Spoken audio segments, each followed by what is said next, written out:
አረፈዳችሁ። ክብር ለእግዚአብሔር ይሁን።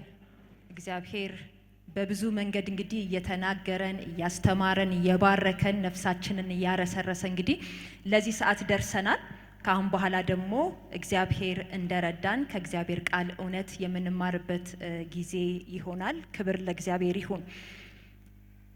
ከዛሬ ጀምሮ የምናጠናው የመጽሐፍ ቅዱስ ክፍል መጽሐፈ ነህምያን ሲሆን ዛሬ ከኔጋ ምዕራፍ 1ን አብረን እንመለከታለን።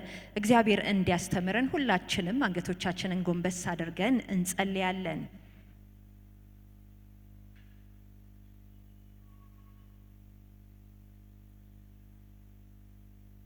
የነህምያን መጽሐፍ በግላችን እንደ ቤተሰብም አንብበነው አጥንተነዋል ብዬ አምናለሁ። ዛሬ ደግሞ እግዚአብሔር በቤተ ክርስቲያን በኩል ይህንን መጽሐፍ እንድናጠና እድል ከተመቻቸልን በነህምያ መጽሐፍ ውስጥ ያለውን ዋና ሐሳብ ተሐድሶ በተመለከተ በግል ሕይወታችን፣ በቤተሰባችን፣ በቤተ ክርስቲያናችን ከዛም አልፎ ደግሞ በአገራችን እግዚአብሔር ተሐድሶ ሊያደርግበት የሚገባውን ነገር ልንለወጥበትና ልንቀየርበት እግዚአብሔር ሆይ በዚህ ነገር ላይ ያንተን ክንድ ያንተን እጅ እፈልጋለሁ በምንልበት በዛ ጉዳይ ላይ እያሰብን ይህንን ትምህርት እንድንማር ይህንን ጸሎት እንድንጸልይ እፈልጋለሁ። እግዚአብሔር የዘላለም አባት ስለ ብዙ ምሕረት ስለ ብዙ ቸርነት በጌታ በኢየሱስ ክርስቶስ ስም እጅግ አድርገን እናመሰግንሃለን። ይህንን ጊዜ ስለሰጠን ጌታ ሆይ ክብር ለአንተ ይሁን። ደግሞ በፊት የተሰበሰበው ይሄ ሕዝብ እግዚአብሔር የዘላለም አባት ሆይ ካንተ ለመማር ካንተ ለመስማት ጌታ እግዚአብሔር የዘላለም አባት ሆይ ተከማችቶ ያለውን ይሄንን ጉባኤ አንተ እንድትባርክ እንደ ተስፋ ቃል በመካከላችን ሕያውን ቃልህን እንድትገልጥልን በጌታ በኢየሱስ ክርስቶስ ስም እንጸልያለን። የዘላለም አባት እግዚአብሔር ሆይ ይህንን የነህምያ መጽሐፍ ዛሬ ማጥናት ስንጀምር በእውነት በሕይወታችን ሊቀየር ሊታደስ ሊለወጥ የተገባ ብዙ ነገር አለና እግዚአብሔር የዘላለም አባት ሆይ ከዚህ ከቃል እውነት ጌታ እግዚአብሔር የዘላለም አባት ሆይ እርምጃ የምንወስድበትን ነገር እንድትናገረን በጌታ በኢየሱስ ክርስቶስ ስም እንጸልያለን። የዘላለም አባት እግዚአብሔር ሆይ ለኔም መናገር እንደሚገባኝ ጌታ ሆይ እንድናገር ጸጋህ እንዲያግዘኝ ሕዝብህም ደግሞ ሊሰማ በተገባው መንፈስ እንዲሰማ ጸጋህ እንዲበዛ እንጸልያለን። ተርፎ ያለውን ጊዜያችንን ባርክልን በጌታ በኢየሱስ ክርስቶስ ስም ጸለይን።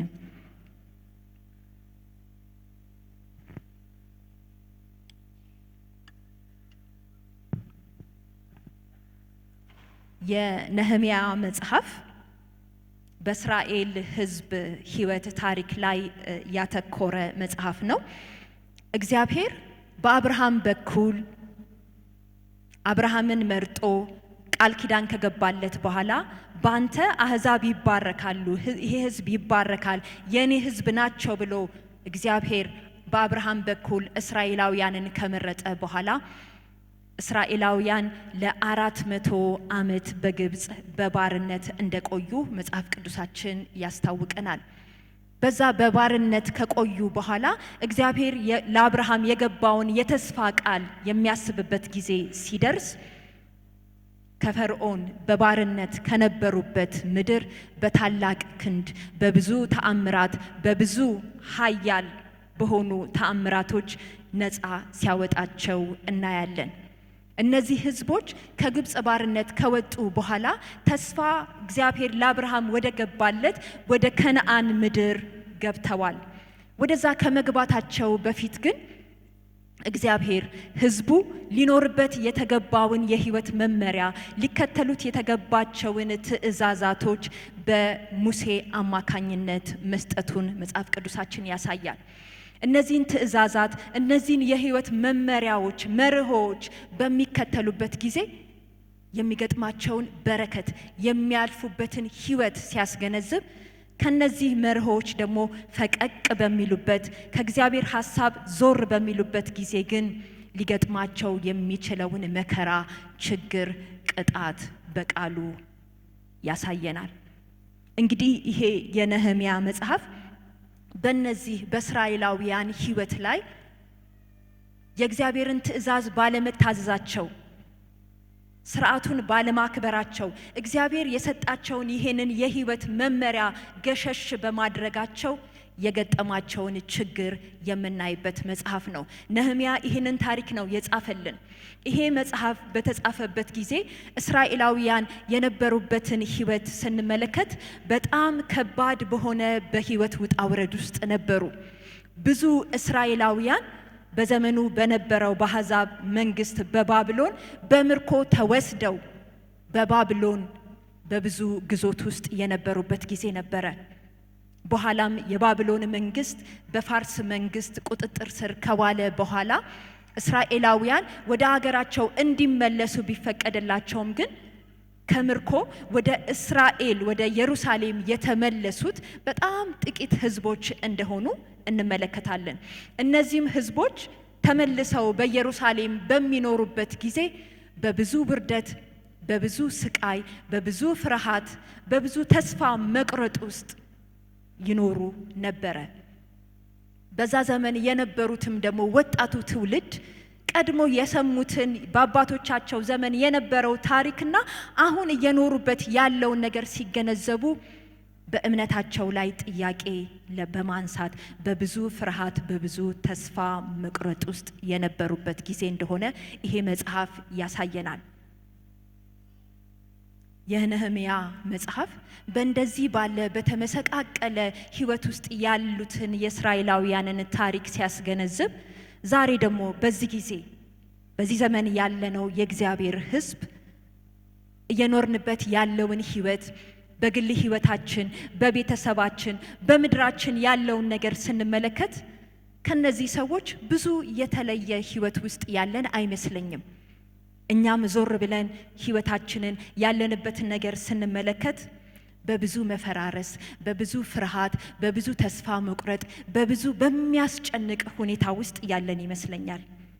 ስለዚህ እግዚአብሔር በዚህ በነህምያ መጽሐፍ ውስጥ ምንም እንኳን እስራኤላውያን ወድቀው ትእዛዙን ተላልፈው ባሉበት በብዙ ስቃይ ውስጥ በነበሩበት ጊዜ የእንደገና አምላክ እግዚአብሔር ተስፋን ሰጥቷቸው የሚያድሳቸውና የሚለውጣቸው የፈረሰ ነገራቸውን መልሶ ቀጥሮ የሚሰራ ነህምያን አስነስቶ ሕይወታቸውን ከለወጠ፣ እኛም ደግሞ ዛሬ ይህንን መጽሐፍ ስናጠና በእውነት ለእኔ ተስፋ አለኝ፣ ለቤተሰቤ ተስፋ አለው፣ ለምድሬ ተስፋ አለው፣ እግዚአብሔር የእንደገና አምላክ ነው፣ ነገሬን ይለውጣል፣ ነገሬን ይሰራል በሚል መንፈስ እንድናጠናው እንድንማረው እግዚአብሔር የሚፈልግ ይመስለኛል። በዚሁ መንፈስ ሆነን ነው እንግዲህ ይህንን መጽሐፍ የምናየው። እንዳልኩት ምዕራፍ 1 ነው ከኔ ጋር አብረን የምንመለከተው። 11 ቁጥሮች አሉት። ፈጠን ብዬ አነባዋለሁ። ነህምያ ምዕራፍ 1 ከቁጥር 1 ጀምሮ። የሐካልያ ልጅ የነህምያ ቃል በ20ኛው ዓመት ካሴሉ በተባለ ወር በሱሳ ግንብ ሳለሁ ከወንድሞቼ አንዱ የሆነ አናኒ ከሌሎች ጥቂት ሰዎች ጋር ከይሁዳ መጣ። እኔም ከምርኮ ስለተረፉት የአይሁድ ቅሬታዎችና ስለ ኢየሩሳሌም ጠየቅኳቸው። እነሱም በሕይወት ተርፈው ከምርኮ ወደ አገራቸው የተመለሱ ሰዎች በታላቅ መከራና ውርደት ይገኛሉ። የኢየሩሳሌም ቅጥር ፈራርሷል፣ በሮቿን በሳት ተቃጥለዋል አሉኝ። ይህን ነገር በሰማው ጊዜ ተቀምጬ አለቀስኩ። በሰማይ አምላክ ፊት አያሌ ቀናት አዘንኩ፣ ጾምኩ፣ ጸለይሁም። ከዚያም እንዲህ አልኩ፣ ለሚወዱህና ትእዛዝህን ለሚያከብሩ የፍቅርህን ቃል ኪዳን የምትጠብቅ ታላቅና የተፈራህ አምላክ የሰማይ አምላክ እግዚአብሔር ሆይ ባሪያህ ስለ አገልጋዮች ስለ እስራኤል ሕዝብ ቀንና ሌሊት በፊት የሚጸልየውን ጸሎት ለመስማት ጆሮ ይንቃ፣ ዓይንህም ይከፈት። እኔንና የአባቴን ቤት ጨምሮ እኛ እስራኤላውያን አንተን በመበደል የሰራነውን ኃጢአት እናዘዛለሁ። ባንተ ላይ እጅግ ክፉ ስራ ሰርተናል። ለባሪያህ ለሙሴ የሰጠኸውን ትእዛዝ ስርዓትና ሕግን አልጠበቅንም። ለባሪያህ ለሙሴ እንዲህ ስትል የሰጠኸውን ቃል አስብ። ታማኝ ካልሆናችሁ በአሕዛብ መካከል እበትናችኋለሁ። ወደ እኔ ብትመለሱና ትእዛዞቼን ብትፈጽሙ የተሰደዱ ወገኖቻችሁ እስከ ምድር ዳርቻ ድረስ እንኳን ቢበተኑ ከዛ እሰበስባቸዋለሁ፣ ለስሜ ማደሪያ ወደ መረጥኩት ስፍራ አመጣቸዋለሁ። እነዚህም በታላቁ ኃይልህና በብርቱ እጅህ የተቤዠሃቸው ባሪያዎችህና ሕዝብህ ናቸው። እግዚአብሔር ሆይ የባሪያህን ጸሎት፣ ስምህን በመፍራት ደስ የሚሰኙትን የባሪያዎችን ጸሎት ጆሮ ታድምጥ። በዚህ ሰው ፊት ሞገስን አድርግለት። ዛሬ ለባሪያህ መከናወንን ስጠው። በዚያን ጊዜ እኔ የንጉሡ ጠጅ አሳላፊ ነበርሁ ይላል። በዚህ በምዕራፍ 1 ላይ ከቁጥር 1 እስከ 3 ያለውን ክፍል ስንመለከት ነህምያ ይህንን የነህምያ መጽሐፍ እንዲጽፍ የገፋፋውን እስራኤላውያን የነበሩበትን ችግር የነበሩበትን ውድቀት የሚያስገነዝበን ክፍል ነው። ከ4 ጀምሮ ደግሞ እስከ 11 ያለው ክፍል ደግሞ ነህምያ ይህንን መረጃ ይህንን ዕውቀት ካገኘ በኋላ ያደረጋቸውን ለውጥ ለማምጣት የሕዝቡን ሕይወት ለማደስ የሄደባቸውን መንገዶች የምንመለከትበት ነው። በዚህ ከ1 እስከ 3 ባለው ክፍል ውስጥ ነህምያ በሰዓቱ ሱሳ በምትባል ከተማ የፋርስ መንግስት ዋና ከተማ ከነበሩት መካከል አንዷ በነበረችው በሱሳ ከተማ ይኖር እንደነበረ ይኖር የነበረበትም ደግሞ በንጉስ ቤተ መንግስት እንደሆነ በተለይ ቁጥር 11 ላይ እኔ በወቅቱ ምን ነበርኩ ይላል? የንጉሱ ጠጅ አሳላፊ ነበርኩ ይላል። ስለዚህ ነህምያ ባለስልጣን ነበር። ይኖር የነበረው ደግሞ በቤተ መንግስት ነበረ። መጽሐፍ ቅዱሳችንን ስናጠና ነህምያ በግዞት ከባቢሎን ከተወሰዱ ህዝቦች መካከል እዛ ደግሞ በባቢሎን እየኖሩ ባሉበት ጊዜ ከተወለዱ ህዝቦች መካከል ትውልዶች መካከል እንደሆነ ይነገራል። ምክንያቱም ነህምያ ይህንን መጽሐፍ በሚጽፍበት ጊዜ በጣም ወጣት 30 ዓመት እንኳን ያልሞላው ሰው እንደሆነ መጽሐፍ ቅዱሳችንን ስናጠና እንመለከታለን። ነህምያ ወጣት ቢሆንም የአባቶቹን አገር ኢየሩሳሌምን ባያቃትም ስለ እስራኤል ህዝብ በዛ ስፍራ ስላሉት ብዙ መረጃ ባይኖረውም ግን እዚህ ጋር ቁጥር 2 ጀምሮ በሚጠይቀው ጥያቄ ግድ ይለው እንደነበረ ለማወቅ የሆነ ነገር ለማድረግ ለመስራት መረጃ ሲጠይቅ እንመለከታለን። በንጉስ ቤት ነው የነበረው። በተደላደለ ሁኔታ ውስጥ ነው የነበረው። መከራና ስደቱን በዛ የነበረውን ስቃይ አልተመለከተም። ግን እዚህ ሆኖ የአባቶቹን አባት አምላክ አገር ሲናፍቅ በዛ ያለውን ህዝብ ሁኔታ ለማወቅ ግድ ሲለው እናያለን። ከዚህም የተነሳ ቁጥር 2 ላይ አናኒ ወንድሙ የሆነውን አናኒንና ከሱ ጋር ደግሞ ከይሁዳ ምድር የተመለሱትን ሰዎች ጥያቄ ሲጠይቃቸው እንመለከታለን። ጥያቄው እንደዚህ ይላል: እኔም ከምርኮ ስለተረፉት ከይሁዳ የአይሁድ ቅሬታዎችና ስለ ኢየሩሳሌም ጠየቅኳቸው ይላል። እና አናኒና አብረውት የነበሩ ሰዎችም ደግሞ ምላሽ ሰጡት። ምላሹ በህይወት ተርፈው ከምርኮ ወደ አገራቸው የተመለሱ ሰዎች በታላቅ ውርደትና በታላቅ መከራና ውርደት ላይ ይገኛሉ። የኢየሩሳሌም ቅጥር ፈራርሷል፣ በሮቿም በሳት ተቃጥለዋል አሉኝ ይላል። እስራኤላውያን በባርነት ወደ ባቢሎን ከተወሰዱ በኋላ በፋርስ መንግስት አገዛዝ ጊዜ ከ70 ዓመት በኋላ ወደ ኢየሩሳሌም እንዲመለሱ እድል ተሰጥቷቸው ነበረ። በዛን ጊዜ በጣም ጥቂት የሆነ ህዝብ ብቻ ነው ወደ ኢየሩሳሌም የተመለሰው። ብዙዎች ግን በዛው በባቢሎን ቀርተው ኑሯቸውን መስርተው ተደላድለው ተቀምጠው ነበረ። እነዚህ የተመለሱ እስራኤላውያን ወደ ሀገራቸው የመጡት እስራኤላውያን በመጀመሪያ ደረጃ የፈረሰውን ከተማቸውን ቅጥራቸውን እንዲሁም የፈረሰውን የእግዚአብሔርን ቤተ መቅደስ ለማደስ ስራ ጀምረው ነበረ።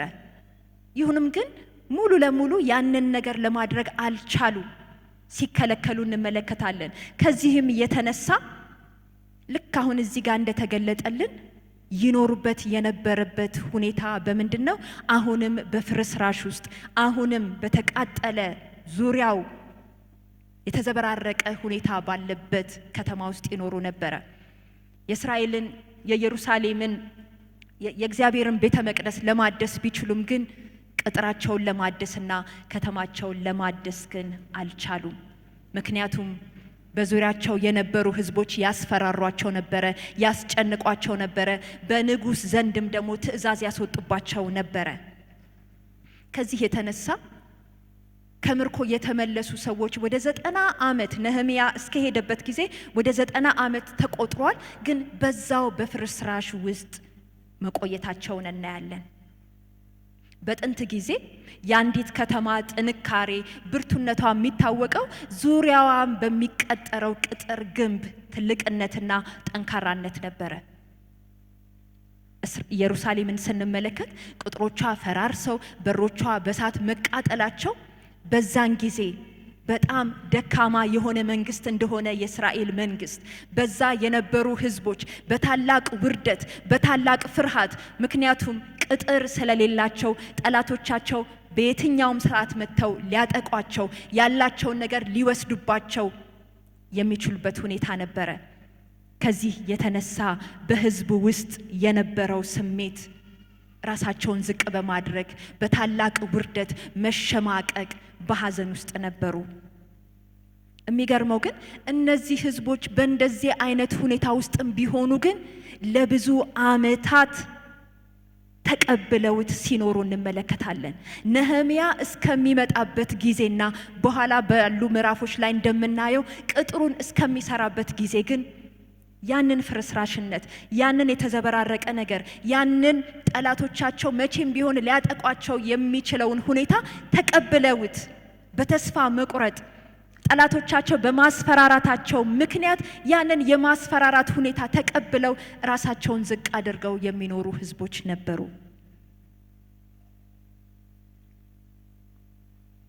ከዚህ ክፍል ምን እንማራለን?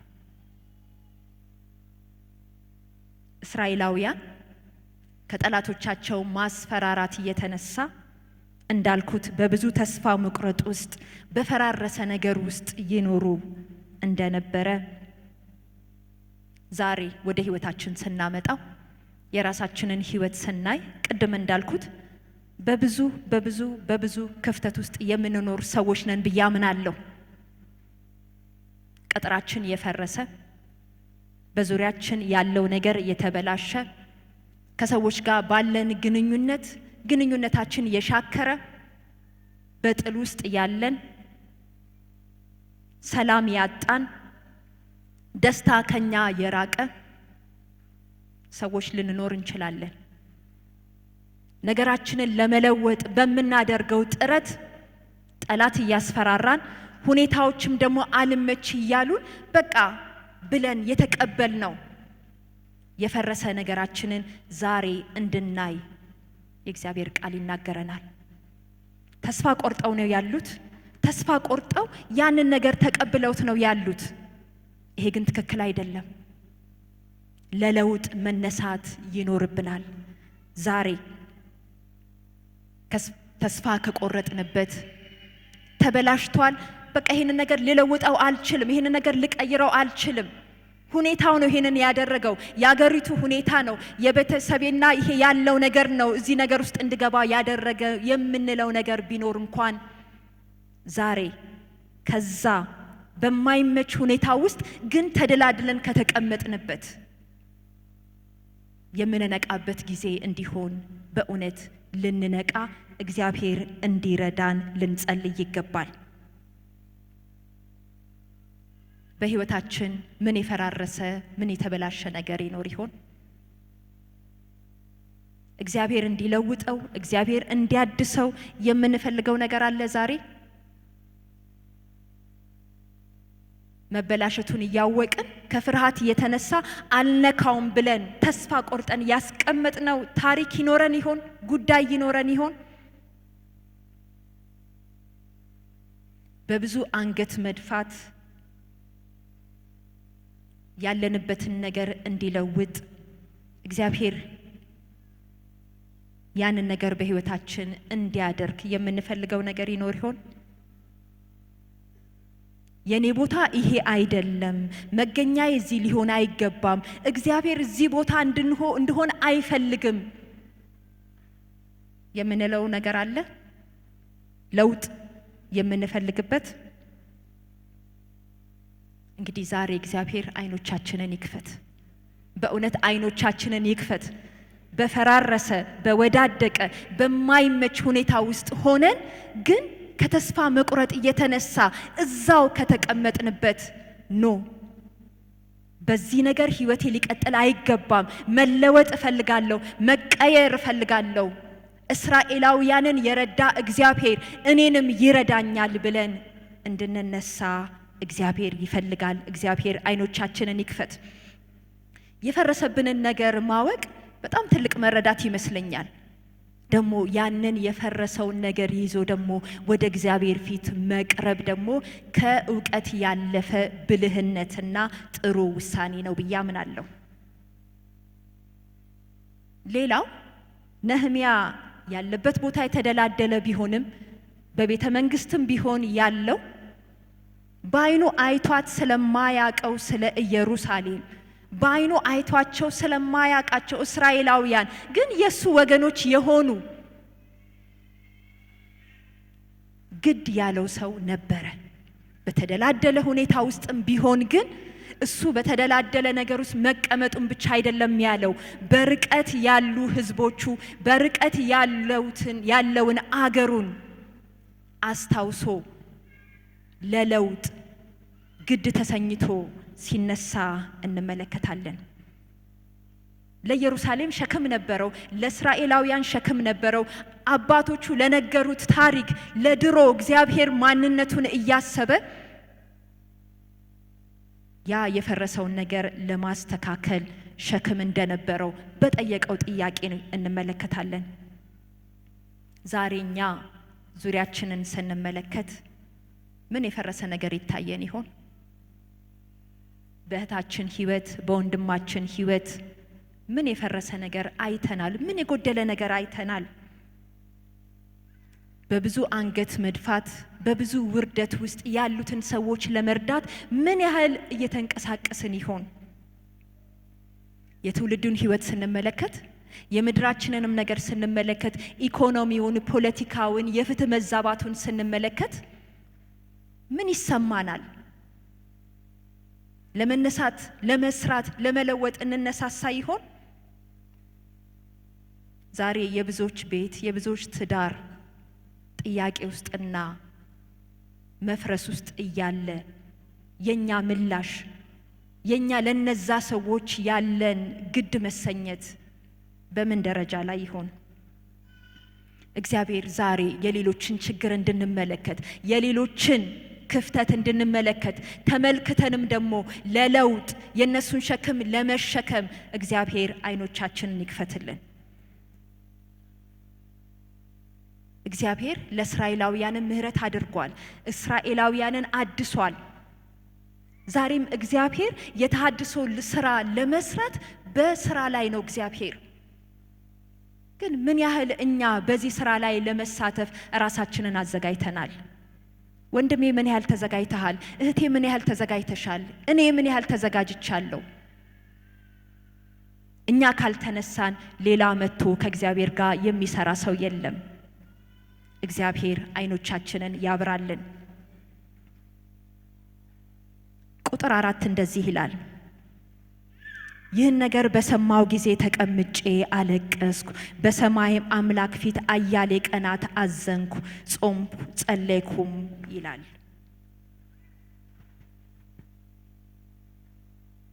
ነህምያ የሕዝቡን ሕይወት ሲመለከት በብዙ ውርደት ውስጥ እንዳሉ ሲሰማ ስሜቱን ገለጠ፣ የሐዘን ስሜቱን።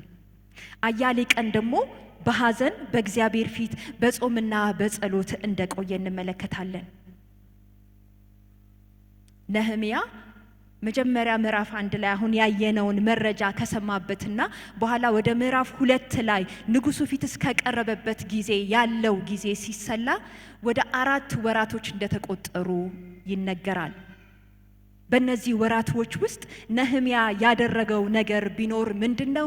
በእግዚአብሔር ፊት መጸለይ ብቻ ነው። ምንም አይነት ተግባራዊ እርምጃ ሲያደርግ አንመለከትም።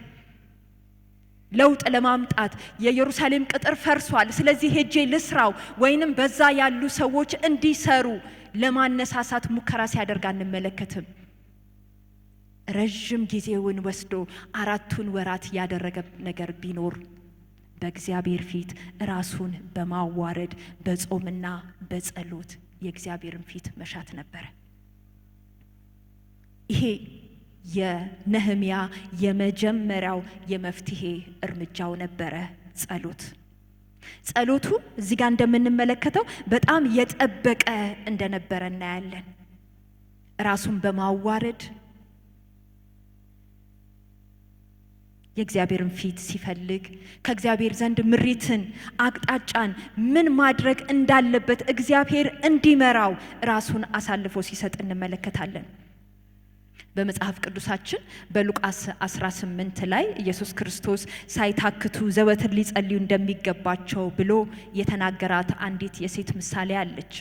ከባላጋራዬ ፍረድልኝ እያለች ሁል ጊዜ የምትነዘንዝ ወደ አንድ ዳኛ ፊት የቀረበች ሴት፣ ዳኛው እንኳን ምንም እግዚአብሔርን የማይፈራ በመሆኑ የተነሳ ሊፈርድላት ፈቃደኛ ባይሆንም ግን ከንዝነዛዋ የተነሳ ፈረደላት ይላል።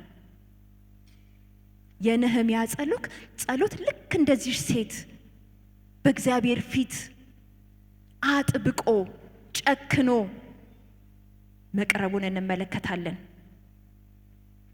ጥብቅ ጸሎት ለችግሮቻችን መፍትሄ ይዞ ይመጣልናል። ነህምያ ለተሐድሶ ሥራ የሚያስፈልጉትን ነገሮች በንጉሥ ፊት ሞገስ እንዲያገኝ ያደረገለት፣ ከዛም በኋላ ደግሞ በ52 ቀናቶች ውስጥ የፈረሰውን ቅጥር መስራት የቻለው ትልቁ ነጥብ በእግዚአብሔር ፊት በጸሎት የመቆየቱ ጉዳይ ነው። ዛሬ ከዚህ ክፍል ምን እንማራለን? ነህምያ በሰማው ወሬ ቢያዝንም ስሜታዊ ሆኖ ግን ፈጣን የሆነ እርምጃ ለመውሰድ አልፈለገም። ባለስልጣን ነው። የተለያዩ አይነት ሪሶርሶች ሊኖሩት ይችላሉ፣ ግን ያንን መፍትሄ አይደለም ያደረገው። አስቀድሞ ያደረገው የመጀመሪያው መፍትሄ ቢኖር ምንድነው? በእግዚአብሔር ፊት በጸሎት መቅረብ ነው። ዛሬም እኛ እንደተነጋገር ነው በህይወታችን ለፈረሱብን ነገሮች፣ በቤተ ክርስቲያናችን፣ በቤተሰባችን፣ በምድራችን ለምናያቸው ለፈረሱ ነገሮች መፍትሄ ለማምጣት ከፈለግን በመጀመሪያ ማድረግ ያለብን ነገር የእግዚአብሔርን ፊት በጸሎት መፈለግ ነው። ነህምያ ጸሎቱ ጥብቅ ነበረ። በጾም የተደገፈ ነበረ። ራሱን በማዋረድ የሆነ ነበረ። ዛሬም እኛ ስንጸልይ መፍትሄ ፈልገን ወደ እግዚአብሔር ስንቀርብ ዛሬ ጸልየ ነው ነገ የምንረሳው የጸሎት ርዕስ ሊሆን አይገባም። ሰዎች ነንና እንረሳለን። አሁን ስናይ እናዝንና ዛሬ ጸልየን ነገ ግን እንረሳለን። ብዙውን ጊዜ ግን ለውጥ እንዲመጣ ከፈለግን የጠበቀ ጸሎት በእግዚአብሔር ፊት ልናቀርብ ይገባል። በጾም በጸሎት እግዚአብሔር ፊት ልንጮህ ይገባል። ስንቶቻችን የጸሎት ደብተር እንዳለን አላውቅም። እንደው የኔ ልምድ ለማካፈል እኔ ጸሎት ደብተር አለኝ እና እዛ የጸሎት ደብተር ላይ የማያቸውን ርዕሶች በቃ በእግዚአብሔር ፊት መፍትሄ የምፈልጋቸውን ነገሮች እጽፋቸዋለሁ። ስለ ጻፍኳቸው ሁል ጊዜ በምጸልይበት ጊዜ አስታውሰዋለሁ። ቆይቶ ያንን የጸሎት ደብተሬን ስመለከት የተወሰነ ጊዜ ጸልዬ በኋላ የተውኳቸው ጸሎት ርዕሶች ይኖራሉ። ግን እግዚአብሔር ጊዜን ቆጥሮ የመለሳቸውን ብዙ የጸሎት መልሶችን ሳይ በእውነት እግዚአብሔርን አመሰግነዋለሁ። እግዚአብሔር ደግሞ ምን ያህል ታማኝም እንደሆነ ደግሞ የምመለከትበት ነው። ስለዚህ አበረታታችኋለሁ ዛሬ የጥብቅ ጸሎት ለመጸለይ እግዚአብሔርን የሚያንቀሳቅስ እግዚአብሔር እንዲሰራ የሚያደርግ ጸሎት መጸለይ ከፈለግን አጥብቀን እንጸልይ። እነዛንም እርሶች ደግሞ በጸሎት ደብተሮቻችን በማድረግ እግዚአብሔርን ምን ጠይቀዋለን። እግዚአብሔር ደግሞ ሲያደርግ ደግሞ ምናመሰግንበት ጊዜ ይሆናል። ከቁጥር 5 እስከ 7 ያለው እንደዚህ ያነባለሁ። ከዚያም እንዲህ አልኩ፣ ለሚወድሁና ትእዛዝህን ለሚያከብሩ የፍቅርህን ቃል ኪዳን የምትጠብቅ ታላቅና የተፈራህ አምላክ የሰማይ አምላክ እግዚአብሔር ሆይ ባሪያ ስለ አገልጋዮች ስለ እስራኤል ሕዝብ ቀንና ሌሊት በፊት የሚጸልየውን ጸሎት ለመስማት ጆሮ ይንቃ፣ ዓይንህም ይከፈት። እኔና የአባቴ ቤት ጨምሮ እኛ እስራኤላውያን አንተን በመበደል የሰራነውን ኃጢአት እናዘዛለሁ። በአንተ ላይ እጅግ ክፉ ስራ ሰርተናል። ለባሪያህም ለሙሴ የሰጠኸውን ትእዛዝ ሥርዓትና ሕግህን አልጠበቅንም። እዚህ ቁጥር 5 ላይ ነህምያ ጸሎቱን ሲጀምር ለእግዚአብሔር ከፍ ያለ አመለካከት እንዳለ በሚያሳይ አገላለጥ ነው የሚገልጠው። የሰማይ አምላክ ይለዋል፣ ታላቅና የተፈራህ አምላክ ይለዋል፣ የፍቅርህን ቃል ኪዳን የምትጠብቅ አምላክ እያለ በትህትና እግዚአብሔርን ሲገልጥ እንመለከታለን። የሰማው ነገር ልብ የሚያወርድ ነው። የሰማው ነገር የሚያሳዝን ነው። እንዴ እግዚአብሔር አምላካችን አይደለ እንዴ? ለምን ይሄ ነገር ሆነ ብሎ ጥያቄ በእግዚአብሔር ላይ የሚያስነሳ ሁኔታ ውስጥ ነው ያለው። ግን ነህምያ እንደዛ አይደለም ጸሎቱን የጀመረው። ነህምያ ጸሎቱን ሲጀምር እግዚአብሔር ታላቅ አምላክ እንደሆነ፣ ቃል ኪዳኑን የሚጠብቅ አምላክ እንደሆነ፣ የተፈራ አምላክ እንደሆነ በማወቅ ለእግዚአብሔር በትህትና ሲገልጥ እንመለከታለን። ዛሬ ያለንበት ሁኔታ ተስፋ የሚያስቆርጥ ቢሆን ከእግዚአብሔር ቃልና እግዚአብሔር ካለ ነገር የተቃረነ ቢሆንም እንኳን በእግዚአብሔር ላይ ያለንን አመለካከት እንዲያበላሽ ልንፈቅድ አይገባም። እግዚአብሔር ታላቅ አምላክ እንደሆነ፣ ነገሮችን ሁሉ የሚቆጣጠር እንደሆነ፣ ነገሮችን ሁሉ በጊዜ ሊለውጥ የሚችል የምህረት አምላክ እንደሆነ ልንገነዘብ ይገባል። ትህትና የእውነተኛ ንስሐ የመጀመሪያ እርምጃ ነው። ነህምያ እግዚአብሔር ጸሎቱን እንዲሰማ ጆሮቹን እንዲከፍትለት ዓይኖቹ ደግሞ እሱን እንዲመለከት ከጠየቀ በኋላ ኑዛዜውን እንዲያለ ይቀጥላል። እኔና የአባቴ ቤት ጨምሮ የእስራኤላውያን አንተን በመበደል የሰራነውን ኃጢአት እናዘዛለሁ ይላል። በአንተ ላይ እጅግ ክፉ ስራ ሰርተናል። ለባሪያ ደግሞ ለሙሴ የሰጠውን ትእዛዝና ሥርዓት ደግሞ አልጠበቅንም ብሎ ይናገራል። ይሄ የገለጣቸው እንደው ጨመቅ ያሉ የጸሎት ርዕሶች የኑዛዜ ሐሳቦች ናቸው። ግን ነህምያ በእነዚህ በ4 ወር ራሱን በእግዚአብሔር በማዋረድ በሚጸልይበት ጊዜ ግን እንዲሁ በደፈና የጸለየ አይመስለኝም።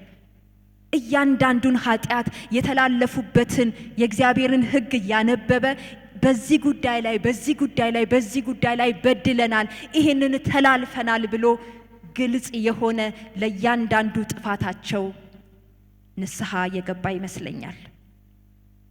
በእግዚአብሔር ፊት የምንገባው ንስሐ በጥቅል የሚሆን ሳይሆን እያንዳንዱ ጥፋታችንን አሁን ላለንበት ውድቀት ምክንያት የሆነውን ነገር ገልጠን በእግዚአብሔር ፊት ልናቀርብ ይገባል። በደፈናው የበደልነውን ኃጢአት ይቅር በለን የሚባል የንስሐ ጸሎት ሊኖር አይገባም። ነህምያ ኑዛዜውን ሲያቀርብ ራሱንም ከእስራኤላውያን ሕዝብ ጋር አብሮ ደምሮ የአባቱን ቤት ጨምሮ አሁን ለወደቁበት ለዛ ምክንያቱ እኔ ነኝ፣ የአባቴ ቤት ነው ብሎ ራሱን ከቶ ንስሐ ሲገባ እንመለከታለን። ጣታችንን ሌላ ሰው ላይ እየጠቆምን የምንገባው ንስሐ ሊኖር አይገባም። እኔ ነኝ ጥፋተኛ፣ ለዚህ ነገር እኔም አስተዋጽኦ አለ፣ እኔም በድያለሁ፣ ኃጢአተኛ ነኝ ብለን በእግዚአብሔር ፊት ልንናዘዝ ይገባል። ኃጢአት ማድረግ በእግዚአብሔር ላይ ማመጽ ነው። ስለዚህ ማንኛውም የምንሰራውን ኃጢአት በእግዚአብሔር ላይ የምንሰራው ስለሆነ ንስሐ ልንገባ ይገባል። በመጽሐፍ ቅዱሳችን ላይ በሐዋርያት ሥራ ላይ ሐናንያና ሰጲራ ያደረጉት ነገር መንፈስ ቅዱስን እንደዋሹ ይናገራል። እንዲሁም ደግሞ በሁለተኛ ሳሙኤል 12 ላይ ዳዊት ከቤርሳቤ ጋር የፈጸመው ኃጢአት በእግዚአብሔር ላይ የፈጸምኩት ኃጢአት ነው ብሎ ይገልጠዋል። ስለዚህ መተላለፍ፣ ኃጢአታችን፣ የምንሰራው አለመታዘዝ ሁል ጊዜ እግዚአብሔር ላይ እንደሆነ ልንገነዘብ ይገባል። ከዚህ ክፍል ምን እንማራለን? እውነተኛ ኑዛዜ የጠፋውን ጥፋት በግልጽ በመናገር የሚጠየቅ ጥያቄ እንደሆነ ልናውቅ ይገባል። ያጠፋነውን ነገር ሳንገልጥ ይህን በድያለሁ ሳንል በጅምላ የምንጠይቀው ይቅርታ ይሄ ኑዛዜ ሊሆን አይችልም። ስለዚህ ለእያንዳንዱ ነገር ላጠፋነው ነገር በግልጽ በእግዚአብሔር ፊት ራሳችንን በማዋረድ ልንቀርብ ይገባል። ቁጥር 8 እና 9 ለባሪያህ ለሙሴ እንዲህ ስትል የሰጠኸውን ቃል አስብ። ታማኞች ካልሆናችሁ በአሕዛብ መካከል እበትናችኋለሁ። ወደ እኔ ብትመለሱና ትእዛዞቼን ብትፈጽሙ የተሰደዱት ወገኖቻችሁ እስከ ምድር ዳርቻ ድረስ እንኳን ቢበተኑ ከዚያ እሰበስባቸዋለሁ፣ ለስሜ ማደሪያ ወደ መረጥኩት ስፍራ አመጣችኋለሁ። እስራኤላውያን አሁን የገጠማቸው የህይወት ችግር የወደቁበት ነገር ዋናው ምክንያት የእግዚአብሔርን ትእዛዝ በመተላለፋቸው እንደሆነ ነህምያ አምኖ ነው እዚህ ጋር የሚገልጠው። ተላልፈናል፣ አጥፍተናል፣ ትእዛዝህን አላከበርንም ይላል። አብዛኛው ጊዜ የሚገጥሙን ችግሮች፣ የምንወድቅባቸው ፈተናዎች፣ ውጣ ውረዶች ዋና መነሻቸው እያንዳንዳችን ከምንወስናቸው የተሳሳቱ ውሳኔዎችና ምርጫዎች የተነሱ ናቸው። በትዳር ውስጥ የሚፈጠሩ ችግሮች በባል ወይንም በሚስት ወይንም በሁለቱም የተሳሳተ የሆነ አካሄድ የሚመነጭ ነው። ተማሪ በፈተናው ቢወድቅ ጥናቱን በሚገባ ባለማጥናቱ፣ ማድረግ ያለበትም ባለማድረጉ የሚከሰት ነው። ትልቁ ቁም ነገር ሊሆን የሚገባው አሁን ላለንበት ችግር ምክንያቱ ምን ላይ ነው ብሎ በመጠየቅ ነው። ብዙውን ጊዜ በህይወታችን ለሚከሰቱ ነገሮች፣ ችግሮች ተጠያቂ የምናደርገው ሌሎችን ሰዎች ነው። ከዛም አልፎ ደግሞ አንዳንድ ጊዜ እግዚአብሔር ነው እዚህ ነገር ውስጥ የከተተኝ ለማለትም ደግሞ እናስባለን። ግን በህይወታችን ለሚሆኑ ነገሮች ተጠያቂው እኛና እኛ ብቻ ነን። ራሳችን የወሰናቸው ውሳኔዎች፣ ራሳችን የመረጥናቸው ምርጫዎች ናቸው በህይወታችን ችግር እንዲመጣ የሚያደርግ የተሳሳተ ምርጫ ማለት ነው። ስለዚህ ከእስራኤላውያን ህይወት ስንመለከት መተላለፋቸው፣ አለመታዘዛቸው ነው ወደዚህ ውድቀት ውስጥ፣ ወደዚህ ፍርሃት ውስጥ፣ ወደዚህ ውርደት ውስጥ የከተታቸው። ስለዚህ ተጠያቂዎቹ ራሳቸው ናቸው። ዛሬ እስቲ ህይወታችንን እንፈትሽ፣ እንመርምር። ለወሰድናቸው ለእያንዳንዱ እርምጃዎች ተጠያቂነታችንን ራሳችንን እናድርግ። ለመፍትሄ ደግሞ ምን እናድርግ? ወደ እግዚአብሔር እንቅረብ። ይህንን ነው እንግዲህ ከእስራኤላውያን ህይወት የምንማረው። እውነተኛ ኑዛዜ የእግዚአብሔርን ይቅርታ በመፈለግ የሚደረግ ይቅርታ ነው። የይቅርታ ጥያቄ ነው። ስለ ጥፋተኝነታችን አምነን ወደ እግዚአብሔር ፊት ስንቀርብ እግዚአብሔር ደግሞ ልክ እዚህ ጋር ከተመለሳችሁ እመልሳችኋለሁ የሚል ክፍል አለ። ይሄ ቁጥር 9 መጨረሻ ላይ ጥፋታችንን አምነን ወደ እግዚአብሔር ፊት በምንቀርብበት ጊዜ የምህረት አምላክ የሆነው እግዚአብሔር ምህረትን ያደርግልናል። በአንደኛ ዮሐንስ ምዕራፍ 1 ቁጥር 9 ላይ ኃጢአታችንን ብንናዘዝ ኃጢአታችንን ይቅር ሊለን ከአመፃ ሁሉ ሊያነጻን እርሱ ታማኝና ጻድቅ ነው ይላል። እኛ ኃጢአታችንን እንናዘዝ እንጂ እግዚአብሔር ኃጢአታችንን ይቅር ሊለን ምህረት ሊያደርግልን ከወደቅንበት ነገር ሊያነሳን ዛሬም እግዚአብሔር እጁ የተዘረጋ ነው። ይህንን ግን ለመጠቀም በእውነት የነቃን ሰዎች ልንሆን ይገባል። ቁጥር 10 እና 11 እነዚህም በታላቁ ኃይልህና በብርቱ እጅ የተቤዣቸው ባሪያዎችህና ሕዝብህ ናቸው። እግዚአብሔር ሆይ የባሪያህን ጸሎት ስምህን በመፍራት ደስ የሚሰኙትን የባሪያዎችህንም ጸሎት ጆሮ ታድምጥ። በዚህ ሰው ፊት ሞገስን አድርግለት። ዛሬ ለባሪያህ መከናወንን ስጠው። በዚያን ጊዜ እኔ የንጉሱ ጠጅ አሳላፊ ነበርሁ ይላል። አሁንም ነህምያ በድጋሚ በጸሎት ወደ እግዚአብሔር ፊት ሲቀርብ እንመለከታለን። እግዚአብሔር ጸሎቱን እንዲሰማ፣ ጸሎቱን እንዲመልስ፣ ጆሮዎቹን ወደሱ እንዲያዘነብል ይጠይቃል።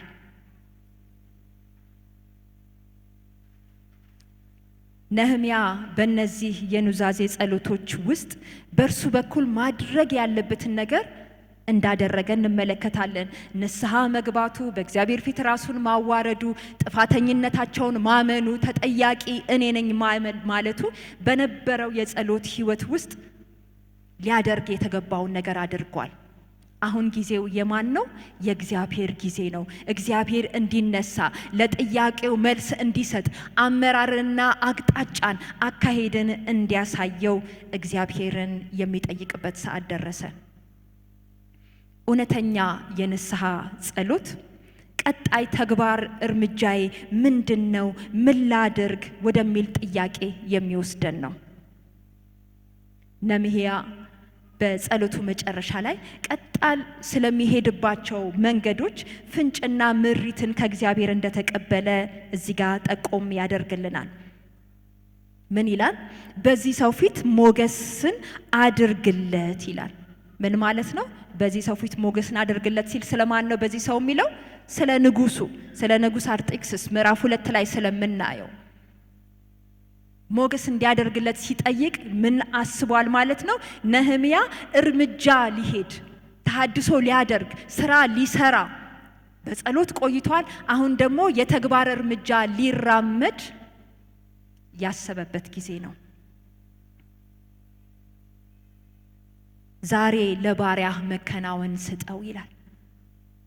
መከናወኑን ደግሞ ስንመለከት ነህምያ የተሐድሶ ስራውን እንደሰራ፣ ወደ ኢየሩሳሌም ሄዶ ቅጥሩን እንደቀጠረ ስለምንመለከት በዛ ነገር ውስጥ የእግዚአብሔር እርዳታ፣ የእግዚአብሔር የመከናወን እጅ በሱ ላይ እንዲሆን ሲናገር እንመለከታለን። ስለዚህ ነህምያ ወስኗል ማለት ነው። የወሰነው ምንድነው ውሳኔው? ከዚህ ከጸሎቱ መጨረሻ በኋላ ንጉሱ ፊት እቀርባለሁ፣ ንጉሱ ፊት ጥያቄን አቀርባለሁ፣ እግዚአብሔርም ሞገስ ይሆነኛል፣ ከዛም ደግሞ ተነስቼ ያንን የፈረሰውን የአባቶቼን አገር ከተማዋና ቅጥሯን ለመስራት ሄጄ እሰራለሁ ሲልም እንመለከታለን።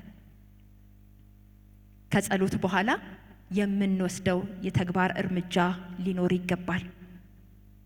ጸሎት ጸልየን የምናበቃበት ነገር መኖር የለበትም።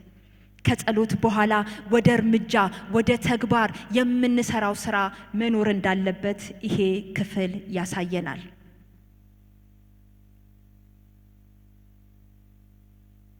ስናጠቃልለው ይሄንን 10 እና 11